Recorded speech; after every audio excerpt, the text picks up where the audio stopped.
Guys, এটা হলো পুলিশের গাড়ি, আর এই গাড়িতে কিছু মাতাল আসামি রয়েছে। যেমন এই বলদ আসামি বসে বসে বাঁশি বাজাচ্ছে, তার কোনো শাস্তির ভয় লাগে না। আর এদেরকে একে অপরের সাথে শিকল দিয়ে বেঁধে রাখে যাতে পালাতে না পারে। এদিকে বিড়াল আর কুকুর একসাথে বেঁধে রাখায় কুকুর রেগে বলে ওঠে,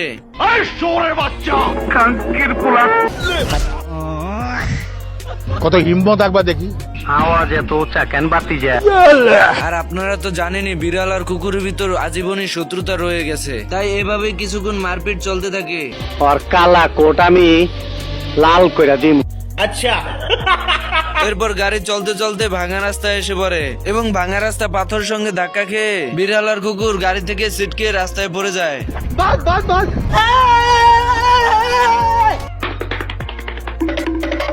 এভাবে দৌড়তে দৌড়তে হঠাৎ বিড়াল গাছের ফাঁকে আটকে পড়ে।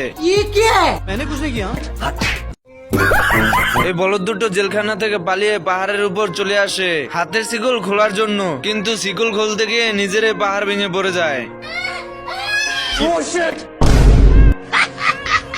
এরপর দুই বলদ চলে আসে হাতের শিকল বোম দিয়ে খোলার জন্য। তুমি কি পাগল হইলে না মাথা খারাপ? মানে কি পরিমাণ বলদ হলে বোম দিয়ে হাতের শিকল খোলার রিস্ক নেয়। এরপর দুই বলদে বুদ্ধি করে বোমটি নিয়ে গর্তের ভিতর ফেলে দেয়, আর বলদ দুটো দৌড়ে নিচে গিয়ে দাঁড়ায়। এর ভিতরে সেই বোমটা তাদের সামনে এসে পড়ে।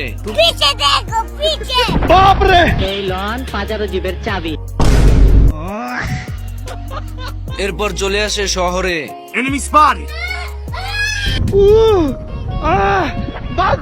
শহরে শিকল খুলতে এসে বিপদ দেখে পালিয়ে যায়।